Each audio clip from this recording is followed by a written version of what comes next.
Hi, fools. Welcome and prepare to learn a lot about real estate. I'm Zane Frasick, and I'm not even close to a real estate expert, so I'm happy to have Kevin Paffrath joining me today. Kevin, thank you for being here. Thanks so much for having me. Real estate's awesome, and everybody should get into real estate. Even though I say that, I know not everybody's going to get into it, but investment-wise, everybody should.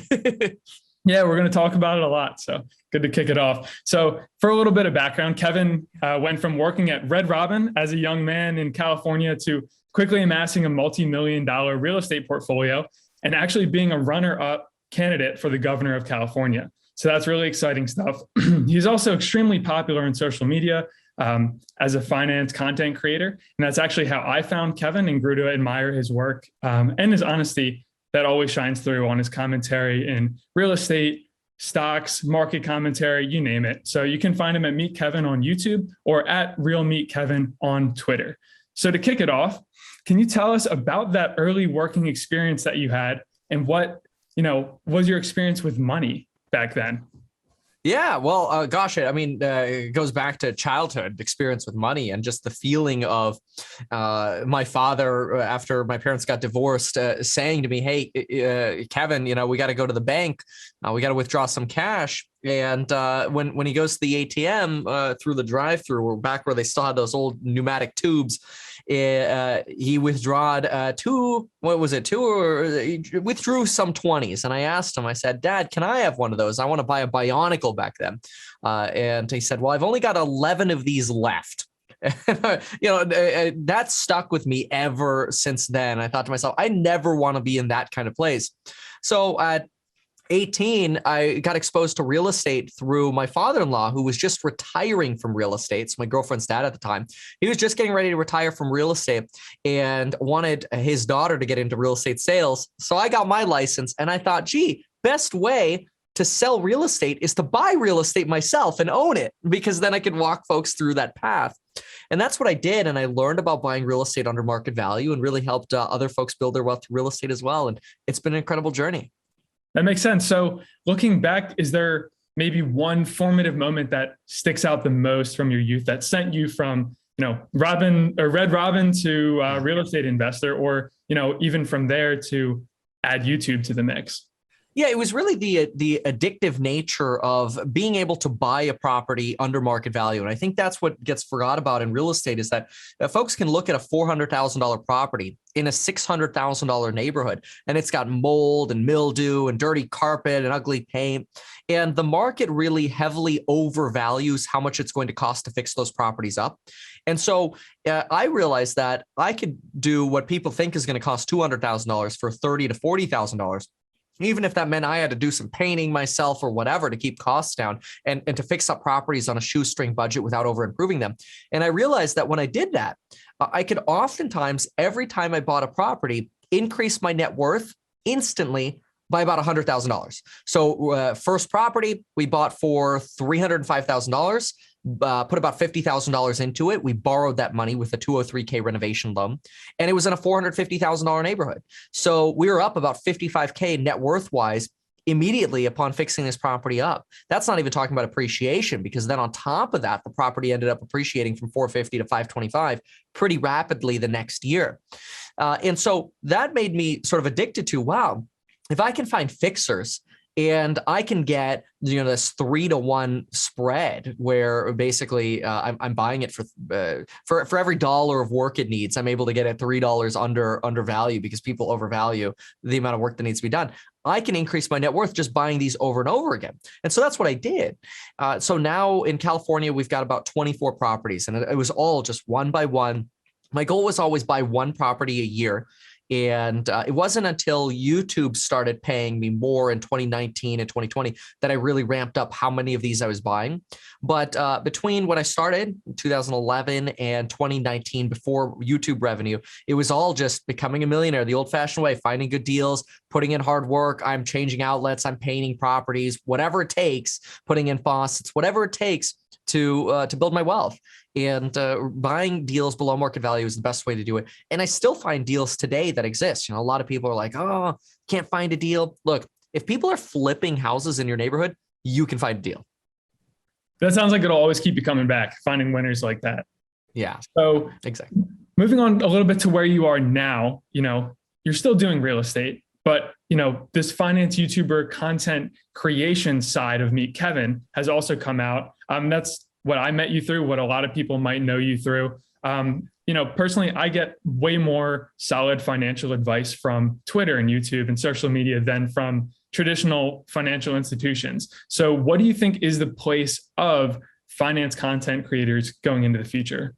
Yeah, I think the place is really providing, increasing the quality of information, getting as much information in as possible is very important. That's what folks want in the finance space. And I think as competition heats up in the social media space for finance content, the quality of content will go up as well, which I think is very exciting and a very good thing for everybody. I mean, see, when I started buying real estate, I would go to YouTube videos to figure out how do I change an outlet correctly. And you'd find these are the not so well done videos. But then you'd also get videos from electricians and they're like, here's the trick for this. Here's how to do this properly. Here's the most important tip or whatever. And those things really go a long way. Like, for example, for me to just roll off, don't buy properties next to a freeway or with weird additions or code violations that are going to be stuck with architects and engineers and license or permitting forever. That's a really easy sentence to say, but it's extremely valuable for people's wealth and their stress. Just like buy properties with good windows, roofs, foundations, and systems, but the ones that have the stinky, ugly carpet and the ugly paint and the ugly wallpaper and the ugly kitchens and baths. Easy to say, very, very valuable. And the more you can incorporate these sort of nuggets, these golden nuggets of information, the more you can really focus on building your wealth in the long run. I know it's very popular in social media, and this is a risk of social media to really emphasize the latest momentum play, the latest runner, this thing that's up 30, 40% or whatever. But really, we want to be focused on long run bets with 80 to 90% of our portfolio. And I think real estate's a great part of that, along with stocks. Yeah, totally agree. Totally agree. So now coming really, back to real estate, you have a ton of experience now with stocks, real estate, all kinds of investments, I'm sure. Looking back, what would you say to someone like me who only owns stocks, or maybe advice that you would have given to yourself about starting in real estate? Yeah. So what I say is if your net worth is under $500,000 to $1 million roughly in there, you're better off buying real estate and finding a good deal in many cases. Now, the reason for that is simple. If you have, let's say you have $100,000 net worth and you can buy a property that's, $150,000 undervalued, takes you 50 grand to fix up. Now you've doubled your net worth from 100K to 200K without any appreciation. You're doing that with certainty. You're not speculating that the market's going to go up or the market's going to go down. You're guaranteeing that money is up, and you're doing that by looking at comps in a neighborhood. So you buy a tract home, you're finding one for 400 and the neighborhood's going for 550. It's easy. The math has been done for you, right? Now it's just making sure you don't overspend. Like, I hate to say it, but we as Americans, we like to overspend on our homes. We like to spend a lot of money on our homes. Very bad trap to fall into. So don't overspend, don't overimprove. Get into real estate to build your wealth for sure, but also diversify away from stocks. See, the other cool thing that you can do is when you own a lot of real estate is as your real estate appreciates, your real estate also becomes a piggy bank for you. So that way, if there's a market crash, you could pull money out and go shopping in the stock market, or other real estate. I always think it's funny when people say, oh, next time the market crashes, I'm going to go buy a bunch of stocks or real estate. With what? If you don't have any assets, you're going to be the last person banks are going to lend money to let you to buy stuff.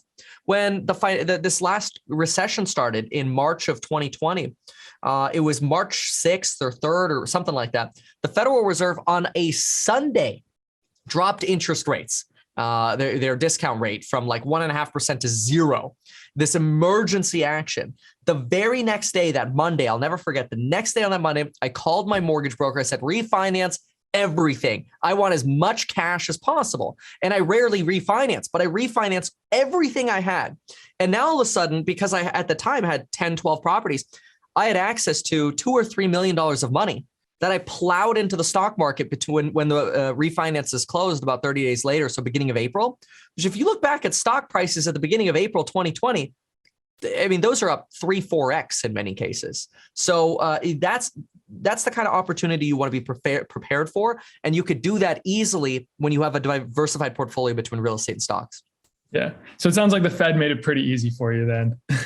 Yeah. I mean, the Fed was, I love studying the Fed. The Fed was my reason for refinancing. When they were panicking, I thought this is either, I either need to raise cash because all my tenants are about to stop paying rent, which was a fear. I mean, we didn't think that there would be PPP or, the rental relief and all this stuff, the eviction for moratoria and all this stuff. We didn't know. So as business owners or investors, we had to be prepared ourselves for whatever could come.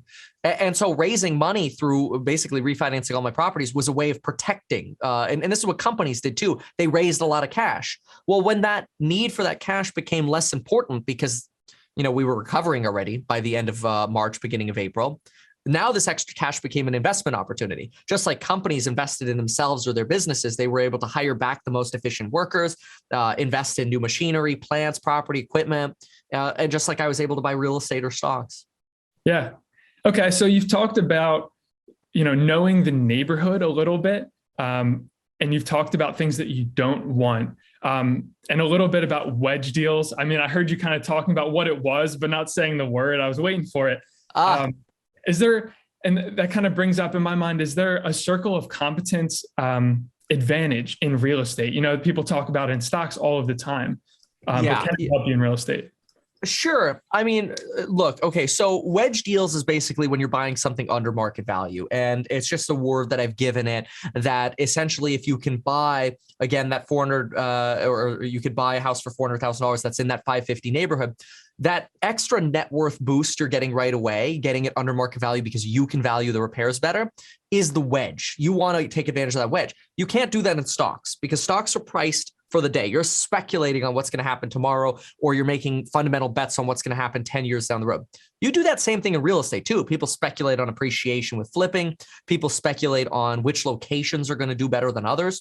But buying a wedge deal is not speculating. It's just literally buying something that's just straight up undervalued. It's like buying a company under book value. It's the best thing possible. Now it takes work though. And so the best thing to do is surround yourself with a really good agent who also invests. Sometimes I say that and people are like, oh, but then my agent's just going to steal all my wedge deals. No, be surprised, but agents don't have an infinite amount of money. So if you say, hey, this is what I'm looking for, fixer upper properties that I can rent out. And you say this key phrase, I can pay more than the flippers, then you win, like you win deals because flippers are limited in how much they can pay because they have all these reselling costs that they have to factor in. When you're buying and holding, you don't have to pay those 6% in selling fees again. Yeah. So real estate's been pretty hot post-COVID. I don't know what's going on at the moment, but the market's, been doing pretty well. So what's something that you're looking at or, something going on in real estate that people likely don't know about? What's not going on in real estate? Yeah.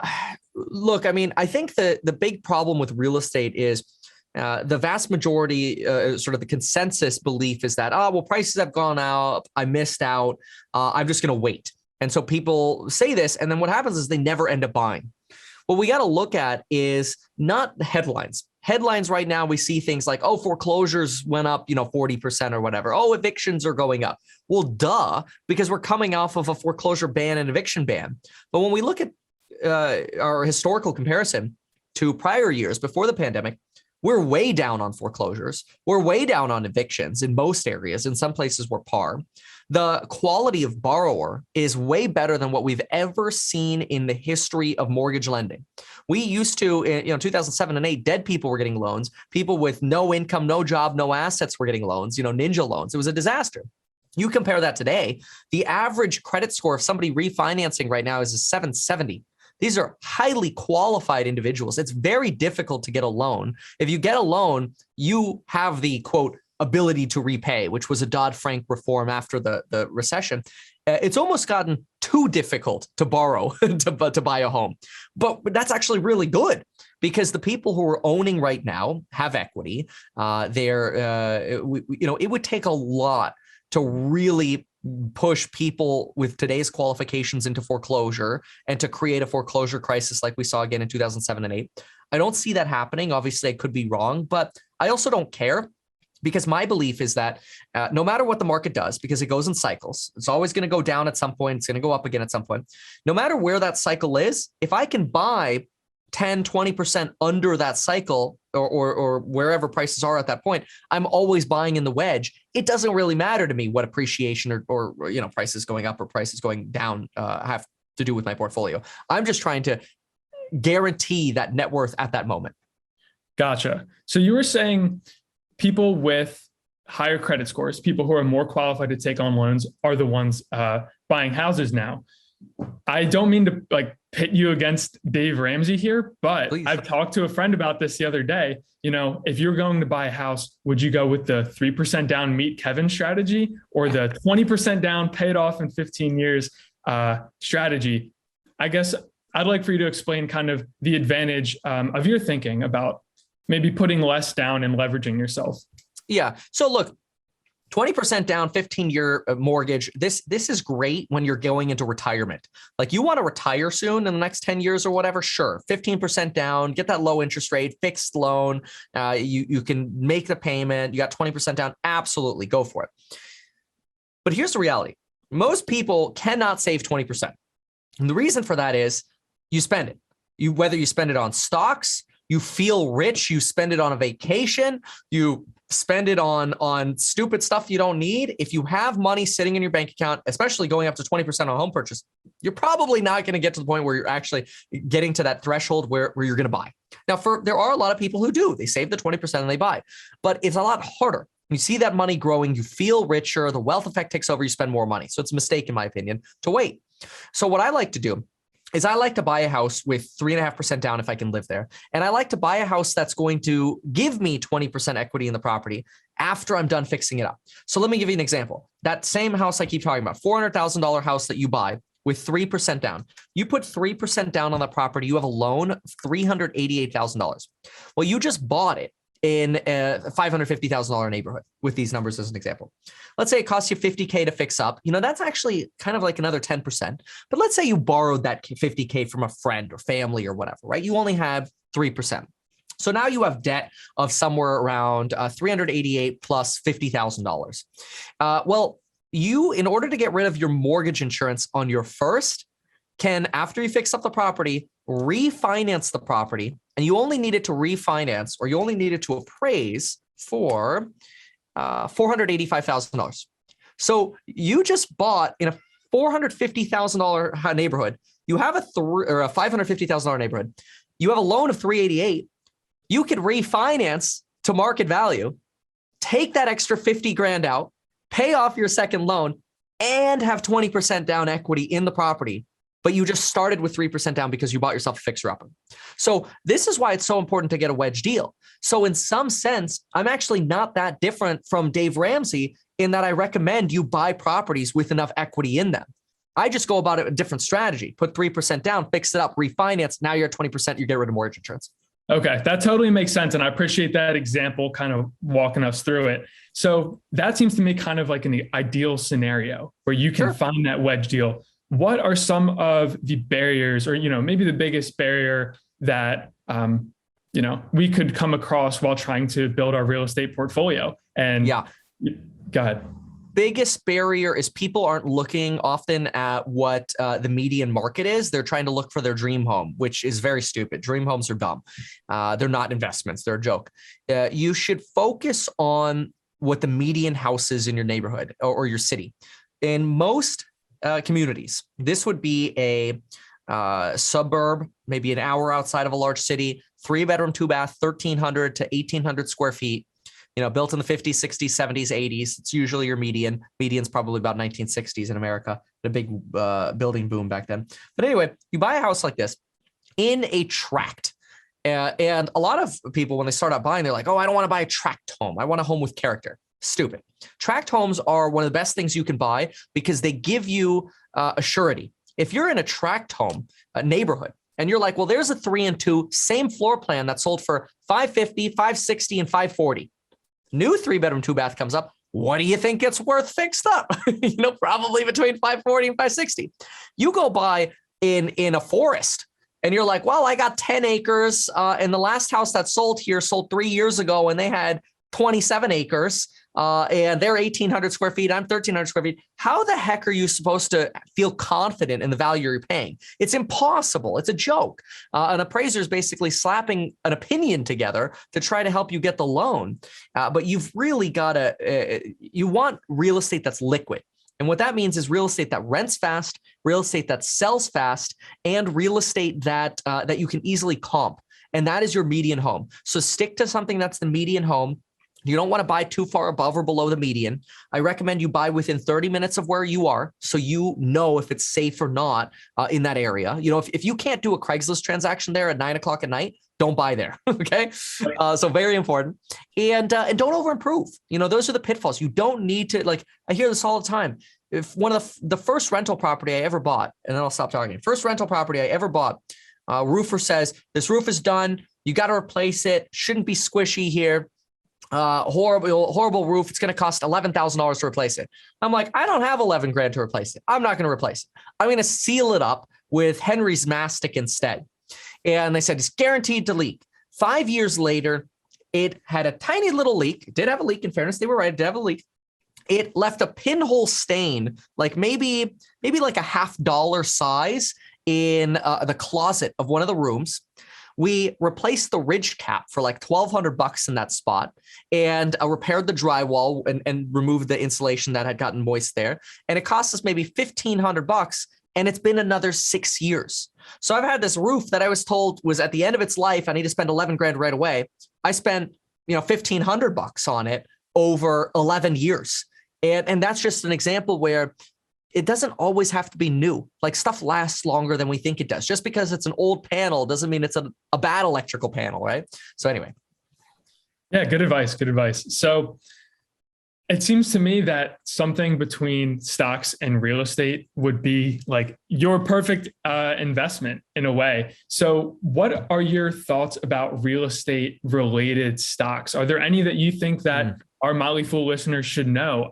One that comes to mind for me is Latch, for example, or maybe REITs. What's the one you mentioned? Flash? I said Latch. Latch. Okay, Latch. Isn't that the property management software? It is. Yeah. Oh, okay. Yeah. I mean, so that's a software play. I don't know anything about it, honestly. But yeah, I mean, if you wanted to get into real estate, you probably wouldn't be looking at software. Probably, I would consider some REITs.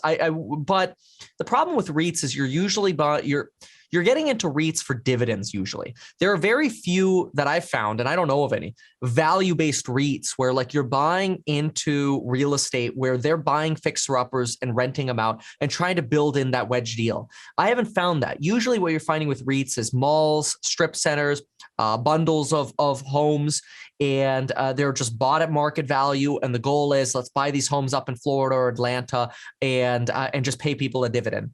I don't love dividend stocks, so I don't pay attention to the REIT sector at all because I don't care about dividends. The reason I don't care about dividends is I don't want my wealth creation to be taxed right now. I want to build wealth and have the choice of paying taxes if I want to sell or not, but I don't want to be forced to pay taxes like you are with dividends. Dividends are great when you're retired. You could live off dividends when you're retired. You do a 15-year mortgage when you're retired. Those are things you do when you're retired or about to retire. But before you get to that point of retirement, you should be focused on building your wealth as much as possible. And so I actually try to encourage people to stay away from cash flow. People are always like, I need passive income. I need more real estate cash flow. I need more dividend cash flow. And then what happens is folks get this cash flow and then they go out and party and they're like, my cash flow paid for this. And they're spending all their cash flow. It's like, no, you're supposed to use that to build your wealth. So I purposefully try to stay away from cash flow to focus on just building wealth. So I'm not the best person to ask about real estate related stocks. Redfin and Zillow have been in one heck of a dip. Here you're trying to invest in the iBuyers, horribly low margin business, Open Door, horribly low margin business. I think Redfin has maybe the biggest opportunity because they're also doing brokerage takeover. And so I think my favorite real estate stocks would be Redfin and EXPI. EXPI, the brokerage, by the way, that has been on a tear. That one's been killing it. So also a good one. You beat me to my question about iBuying, but I appreciate that. So I'm going to completely switch gears a little bit and mention that if you look up Kevin with a quick Google search, you'll find that he ran for governor of California in the recall election, grabbed quite a bit of votes. So keeping in mind that at the Motley Fool, we're trying to stick to business over politics, it's still interesting because it's super relevant to your campaign. What do you think the exodus from California means for the real estate market? I'm not worried about California real estate. I do think the exodus is real. You have more, the people you have leaving are business owners, wealthier people making money, and even median income individuals. Our plumbers, our electricians, they're leaving. It's a big problem. The governor likes to pretend that, the exodus isn't that bad. It is. The only reason our population isn't declining more is because people are having babies here, or people are coming here illegally and they're being counted. And so, we'll stay away from the politics of all that. But the point is, what you have coming to California are draws on the economy, things that take from the economy. Again, children don't really contribute to the economy. Folks who come here and are undocumented workers, even though they might want to contribute to the economy, a lot of them can't pay taxes, right? It's hard for them to get a taxpayer identification number. It's a crime. We should support them so they can be integrated into our economy, but government sucks. So anyway, you've got these real problems.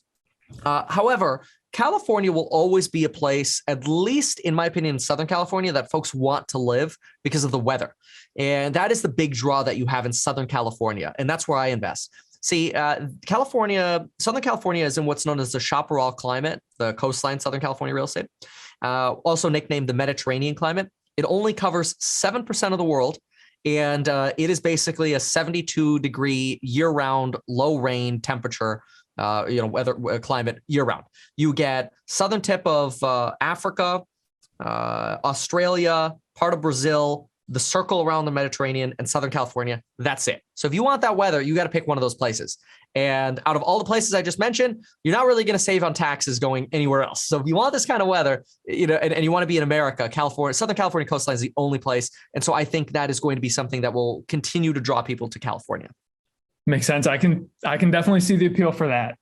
So being someone who has built up this following, are there any investors that you look up to or that you think, our full listeners here would gain something from, or maybe even somebody on Twitter that you would recommend that they follow? I mean, I love following. So I wouldn't necessarily say individual investor, with the exception of Elon Musk. I mean, everybody worships Elon Musk, so I love that one. I know that one sounds a little cliche, but the way that I would actually like to answer that question is by recommending people look at various different opinions all the time. And so whether that's Motley Fool, or it's Barron's, or it's Bloomberg, or it's the Wall Street Journal, or The Economist, what people should do is they should have really good sources where they can get people that are thinking about the investments they're making, and they can consolidate these different opinions and then challenge their own opinions with those. So I don't love sitting on like CNBC.com, for example, and just refreshing the homepage and only looking at the top stories. That's not how to be an investor. That's lame. That's boring. It's stupid. It's a mistake. The best thing, in my opinion, to do is go look for those articles that aren't getting as much attention. They're usually the articles that are like in the B section of the Wall Street Journal, the back page of the Wall Street Journal, or the Motley Fool articles. Not necessarily always the trending stuff, but the research pieces. Or the videos you guys do. There's some really great ways to get amazing opinions from various different people. And so I never like to be a zealot and just solely follow one person, because then I think your judgment gets clouded and you kind of turn into what you see a lot of in social media commentary. Like when I say commentary, I mean comment sections on like YouTube or whatever, where somebody says something bad about your stock, you get angry at them. Somebody says something good about your stock, they're your hero, right? Like that's a horrible way to invest. Research challenging information and formulate your opinions properly, and spread where you're looking for information. Go deep. That's great. That's great. So don't want to keep you all day. I know you're a super busy guy. I actually saw you were on a live stream just before this. Yeah. You're like a madman. But to wrap it up, our foolish mission statement is happier, smarter, richer. Those three words. And this might be tough for you to make your own because your work covers so much ground. But if you had a personal mission statement based on where you think you can see yourself going in the future, what would it be? It's always what's next. So just straight up, what's next? And that's just, I don't know if it's because I get bored easily or it's because I'm always looking to grow. But I think it's, look, if you're doing one thing, here, let me give you this example. When I was at Jamba Juice, I worked my butt off for a year. I got a 10-cent raise. I said, what's next? It ain't another year here, right? Like anybody listening could apply this to their work, in my opinion, or even their investing. What's next, right? And then I went to work for Red Robin and I made an extra $1 an hour. And when they wouldn't promote me to a server, I said, what's next? So I became a real estate agent. I knew I wasn't going to put up open house signs for the rest of my life. So I was always kind of plotting like, what's next? What's next? Then YouTube came along. Now I'm doing YouTube. And the question is always, what's next? And so I've got hundreds of ideas in the pipeline. And it's always a matter of me figuring out, okay, what do I think is going to be the best next step? And I think everybody should really have a what's next, because if you just sit around and you don't want to get into real estate because it feels so high, you're not thinking about what's next in your investments, then you're going to get bypassed. And that's not good. Everybody wants to keep growing, in my opinion. And so that'd be my mission statement. That's great. So that's going to wrap it up for us. I think that's a great mission statement. So thank you again for being here today, Kevin. Really appreciate it. Again, for anyone who's looking to find him, just search MeetKevin on YouTube or at Real MeetKevin on Twitter. He's loads of great content on real estate, stock investing, you name it, you can find it. So thanks for tuning in, everyone, and Fool on.